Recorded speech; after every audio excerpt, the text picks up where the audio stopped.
నమస్తే ఫ్రెండ్స్, నేను మీ Sravani. Welcome back to Sravani's kitchen. ఈరోజు మన కిచెన్లో గుల్ల మైసూర్ పాక్ని ఇంట్లోనే చాలా సులభంగా ఎలా చేయాలో క్లియర్గా చూపించబోతున్నాను. మనకు ఈ గుల్ల మైసూర్ పాక్ చేయడానికి పెద్దగా కష్టపడాల్సిన అవసరం లేదండి. అలాగే ఇంగ్రీడియంట్స్ కూడా పెద్దగా పట్టవు. కానీ మనం ఈ మైసూర్ పాక్ చేసేటప్పుడు మాత్రం లాస్ట్లో చాలా జాగ్రత్తగా ఉండాలి. లేకపోతే మైసూర్ పాక్ మెత్తగా రావడం లేదా పొడి పొడిగా రావడం జరుగుతుంటుంది. కాబట్టి ఈసారి మీరు గుల్ల మైసూర్ పాక్ చేసేటప్పుడు నేను చెప్పే ఈ చిన్న చిన్న టెక్నిక్ను ఫాలో చేయండి. చాలా పర్ఫెక్ట్గా ఈజీ మెథడ్లో పర్ఫెక్ట్గా రెడీ చేయగలరు. మరి లేట్ చేయకుండా టేస్టీగా ఈ గుల్ల మైసూర్ పాక్ని ఇంట్లోనే ఎలా చేయాలో ఇప్పుడు చూద్దాం రండి. అయితే మనం ముందుగా మైసూర్ పాక్ని వెంటనే గిన్నెలోకి తీసుకోవడానికి ట్రేని కానీ లేదా గిన్నెని కానీ సెట్ చేసి పెట్టుకోవాలి. ఇక్కడ నేను కేక్ ట్రేని తీసుకున్నాను. మీ దగ్గర ఇలాంటిది లేకపోతే కేక్ గిన్నెని కానీ లేదా ఫ్లాట్ సమానంగా ఉన్న ఏ గిన్నెలోకైనా తీసుకోవచ్చు. ముందుగా ఇందులోకి కొంచెం నెయ్యిని కానీ లేదా ఆయిల్ని కానీ తీసుకొని చుట్టూరా బాగా అప్లై చేసి ఈ ట్రేని రెడీగా పక్కనుంచండి. ఇప్పుడు మనం మెయిన్ ప్రాసెస్ని చూద్దాం రండి. ముందుగా 1 కప్పు శనగపిండిని తీసుకోండి. వెయిట్ వైజ్ 130 గ్రామ్స్ వరకు ఉంటుంది.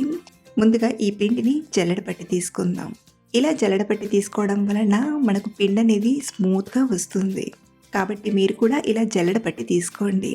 ఇలా ఎక్స్ట్రాగా వచ్చిన పొడి పిండిని పక్కకు తీసేయండి. సో ఇలా జల్లెడపట్టిన ఈ పిండిని రెడీగా పక్కన నుంచి మైసూర్ పాక్ చేయడానికి మందంగా ఉండే ప్యాన్ని తీసుకోండి. మీరు కావాలంటే నాన్ స్టిక్ ప్యాన్లో అయినా చేయొచ్చు లేదా స్టీల్ ప్యాన్ అయినా తీసుకోండి. కాకపోతే మందంగా ఉన్నది తీసుకుంటే మైసూర్ పాక్ మాడిపోకుండా ఉంటుంది. ఇందులోకి మనం ఏ కప్పుతో అయితే పిండిని కొలిచి తీసుకున్నామో అదే కప్పుతో ఒక 2 కప్పుల చక్కెరను తీసుకోండి. ఇలా చక్కెరను కూడా కొలిచి తీసుకున్నాక ఈ ప్యాన్ని రెడీగా పక్కనుంచి నూనె తీసుకోవడానికి ఇంకొక గిన్నెని తీసుకోండి. 1/3 కప్పు వరకు సన్ఫ్లవర్ నూనెను తీసుకోండి. పల్లి నూనెను కానీ లేదా నువ్వుల నూనెను కానీ తీసుకుంటే అదే ఫ్లేవర్ వస్తుంది. కాబట్టి ఫ్లేవర్ లేని ఇలా సన్ఫ్లవర్ నూనెను తీసుకొని ఈ నూనెను కూడా పక్కన ఉంచండి.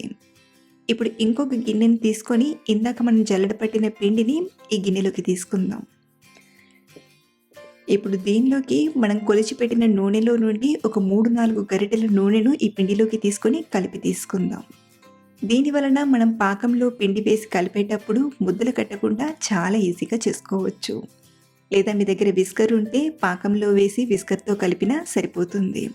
లేదా సింపుల్గా చేయాలంటే పిండిని ఇలా ఒక గిన్నెలోకి తీసుకొని కొంచెం నూనె వేసి కలిపినా పిండి ముద్దలు కట్టకుండా చాలా ఈజీగా చేసుకోవచ్చు.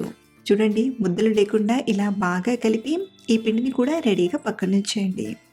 ఇప్పుడు మనం తీసుకున్న ఈ నూనెను వేడి చేసుకుందాం. నూనె బాగా వేడయ్యాక స్టవ్ ఆఫ్ చేయకుండా మంటను లో ఫ్లేమ్లో పెట్టి ఒక పక్కన వేడి చేస్తూనే ఉండండి. మరో పక్కన మనం తీసుకున్న చక్కెరను కూడా తీసుకొని ఇందులోకి ఒక 1/2 కప్పు నీళ్ళను తీసుకొని పాకాన్ని ప్రిపేర్ చేసుకుందాం. మైసూర్ పాక్ చేసే ప్రాసెస్ అంతా కూడా ఒక 15-20 నిమిషాల్లోనే అయిపోతుందండి. కాకపోతే మనం చేసే ప్రతి స్టెప్ని కూడా చాలా జాగ్రత్తగా చేసుకుంటే ఫెయిల్ అయ్యే ఛాన్స్ లేకుండా చాలా ఈజీగా పర్ఫెక్ట్గా చేసుకోగలం. చూడండి, చక్కెర పూర్తిగా కరిగిపోయింది కదా. మనకు పాకం అనేది తీగ పాకంలా రావాలి. పాకం కూడా ఆల్మోస్ట్ వచ్చినట్టే అండి. ఇలా మనం కొంచెం పాకాన్ని వేళ్ళతో తీసుకొని 2 వేళ్ళ మధ్యలో తీగ అనేది రావాలి. ఇలా తీగ వచ్చిందంటే మనకు పాకం అనేది వచ్చినట్లు. ఇప్పుడు ఇందులోకి మనం నూనె వేసి కలిపి పెట్టిన శనగపిండిని తీసుకొని బాగా కలపండి. ఇలా శనగపిండిని తీసుకునేటప్పుడు మంటను మీడియం ఫ్లేమ్లో కానీ లేదా లో ఫ్లేమ్లో కానీ పెట్టి పిండిని తీసుకొని అంతా కలిసేలా ఒకసారి బాగా కలిపాక ఆ తర్వాత మంటను మీడియం ఫ్లేమ్లో పెట్టి ఉడికించండి.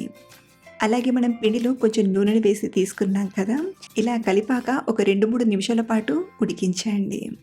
ఇలా చక్కగా ఉడకడం స్టార్ట్ అయ్యాక పక్కన వేడవుతున్న నూనెను ఇలా గరిటెతో తీసుకుంటూ ఇందులోకి తీసుకొని బాగా కలపండి.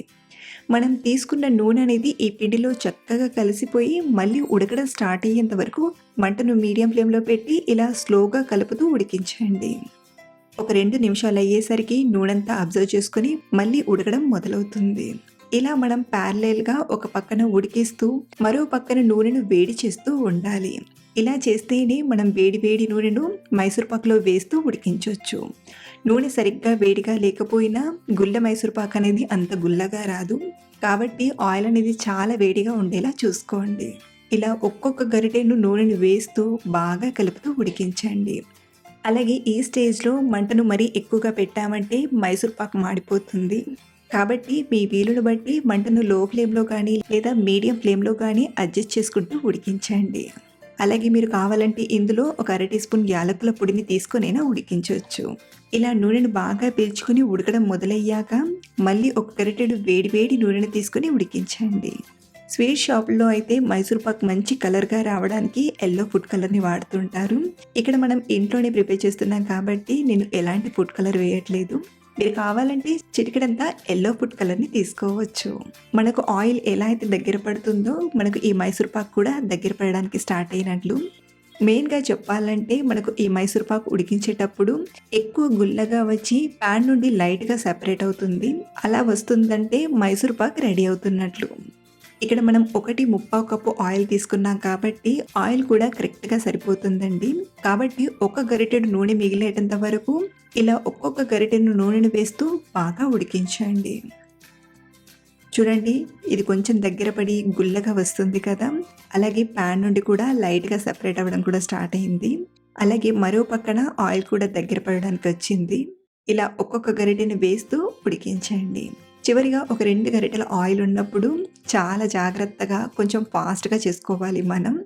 ఒక గరిటెడు ఆయిల్‌ని వేసి ఒకసారి బాగా కలిపాక చూడండి, మనకు మైసూర్ పాక్ కోసం కన్సిస్టెన్సీ కూడా చాలా బాగా వచ్చింది. స్లోగా కలిపి మిగిలిన ఇంకొక గరిటెడు ఆయిల్ ఏసి కలపకుండా అలాగే మనం ప్యాన్‌లోకి తీసుకుందాం. ఆ ఆయిల్‌తోనే మైసూర్ పాక్‌లో గుల్లనేది వస్తుంది. సో, ఇలా ప్యాన్‌లోకి తీసుకున్నాక మరీ ఒత్తినట్టుగా కాకుండా పైపైన స్లోగా ఇలా సమానంగా చేయండి. ఇలా ఒకసారి సమానంగా అన్నాక ఒక 2 నిమిషాలు ఇలాగే వదిలేసి ఒక 2 నిమిషాల తర్వాత ఘాట్లు పెట్టి తీసుకుందాం. ఇది చల్లారాక మనకు కట్ చేయడం అంత ఈజీగా అవ్వదు. కాబట్టి ఇది గోరువెచ్చగా ఉన్నప్పుడే మనకు కావాల్సిన సైజులో పీసెస్‌గా కట్ చేసుకోవాలి. ఇలా పీసెస్ వచ్చేలా ఘాట్లు పెట్టాక ఇది పూర్తిగా చల్లారేంత వరకు 1 గంట, 2 గంటలు ఈ మైసూర్ పాక్‌ని ఇలాగే పక్కనుంచండి. ఇక్కడ నేను 2 గంటల తర్వాత చూపిస్తున్నానండి. మైసూర్ పాక్ కంప్లీట్‌గా చల్లారిపోయింది. ఇప్పుడు దీనిపైన ఒక ప్లేట్‌ని పెట్టి ఉల్టాగా పెట్టి బోర్లించామంటే మైసూర్ పాక్ గిన్నె నుండి ఈజీగా వచ్చేస్తుంది. లోపల మంచి కలర్‌తో గుల్లగా ఎంత బాగా వచ్చిందో. ఇప్పుడు మనం ఎలా అయితే ఘాట్లు పెట్టి తీసుకున్నామో అలా పీసెస్‌గా విడదీసి తీసుకోవడమే. అచ్చం స్వీట్ షాప్‌లో ఎలా అయితే కలర్ వస్తుందో మధ్యలో డార్క్ కలర్, సైడ్స్‌కి కొంచెం లైట్ కలర్ వస్తుంది కదా! అచ్చం అలాగే వచ్చిందండి. ఇక టేస్ట్ అయితే బయట కొనే మైసూర్ పాక్ కంటే ఇంట్లో చేసిన ఈ మైసూర్ పాక్ టేస్ట్ ఇంకా బావుంది. మీరు కూడా ఈ పండగకి ఇంట్లోనే సింపుల్ మెథడ్‌లో చాలా ఈజీగా కమ్మని గుల్ల మైసూర్ పాక్ చేయాలంటే ఇలా ట్రై చేసి చూడండి. ఫెయిల్ అయ్యే ఛాన్స్ లేకుండా పర్ఫెక్ట్‌గా చేయగలరు.